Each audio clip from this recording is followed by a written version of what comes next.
I promise you, if you can stop making these 3 really common mistakes, you will stop sounding like a non-native a lot faster than you think. Let's learn what these mistakes are in this lesson.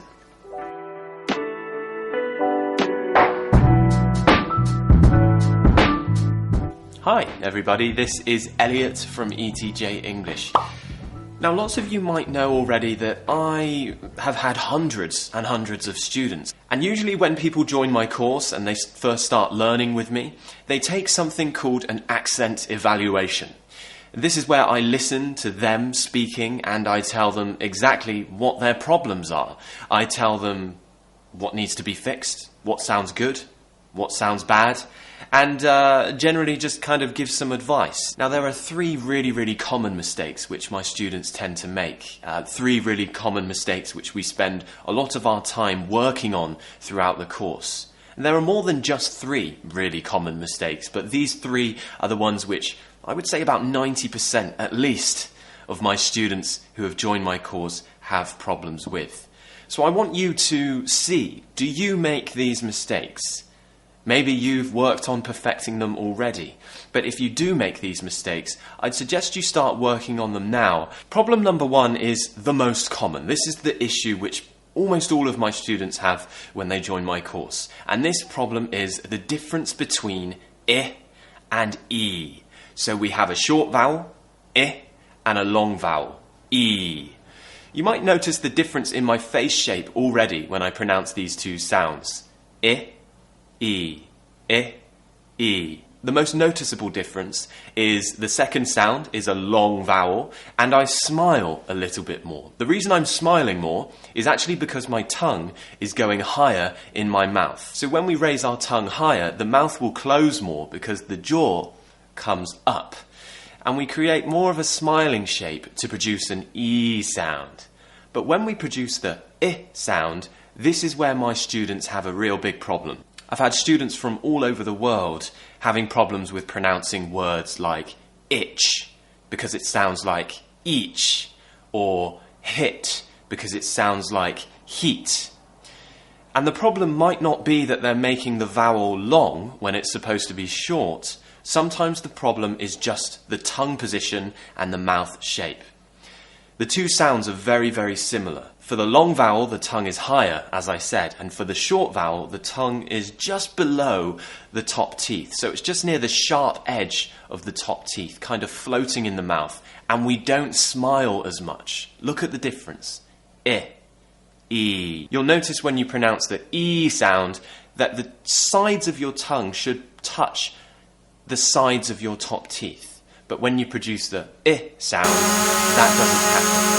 It's more of a relaxed shape of the mouth. So try a few words like hit, heat, itch, each, bitch, beach, and see if you can do it. Some of my students, it takes them months to get this right. They take training, they take lessons with me, but they really find it hard to get this sound consistent.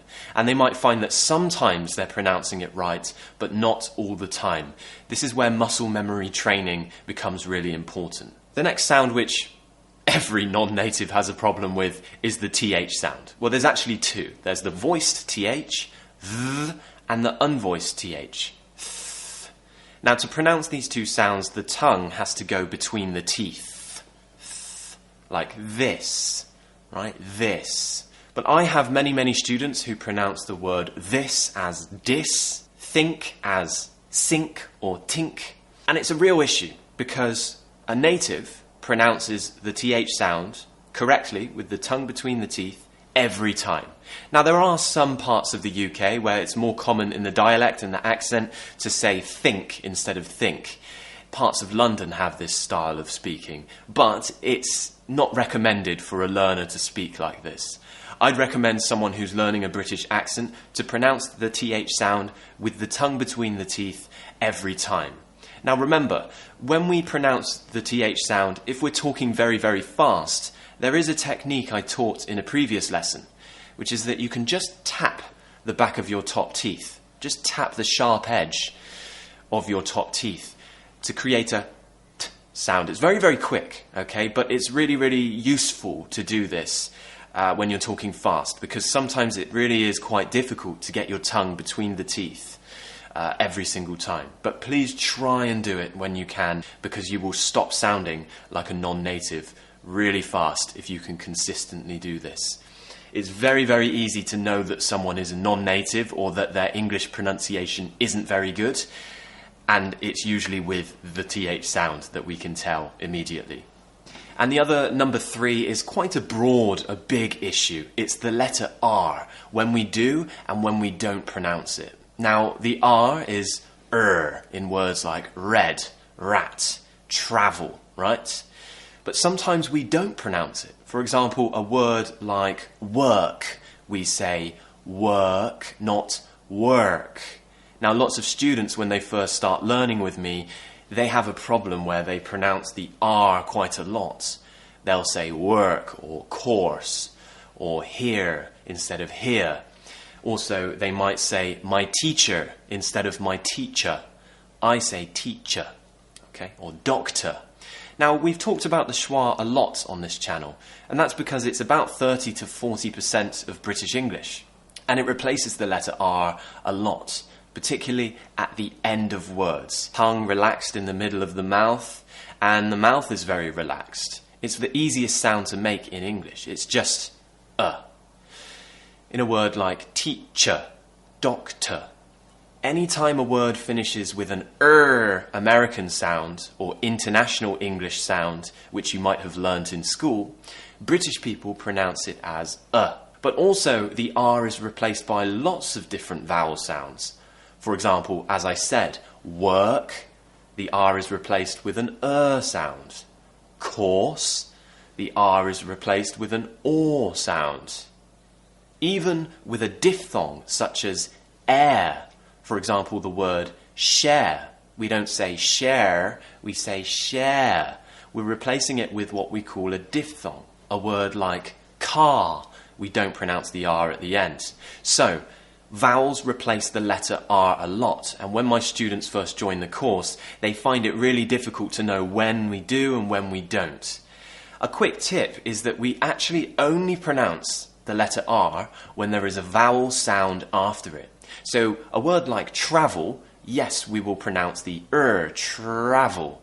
That's because after the R is a vowel sound. But a word like pork, for example, we don't pronounce the R because after the R is a k, which is a consonant sound, okay? So we're not going to pronounce the R. And also, of course, we don't pronounce the R at the end of words. Really important to know that. So, I guess the final point 3, what I've been trying to explain is that my students have a problem with when we do and when we don't pronounce the letter R. But that real problem, generally, is how to pronounce the vowels. How to use the vowels to replace the letter R. Now, there are lots of other very, very common mistakes which my students from all over the world make, such as things to do with intonation and stress, other particular vowel sounds which are very, very common that they make mistakes with. There are lots and lots of things which tend to kind of trend with all of my students. And I can't talk about all of those today, but if you do want me to make another video about this kind of topic, about pronunciation and British English, as always, it's been a pleasure. And cheers, guys. Bye.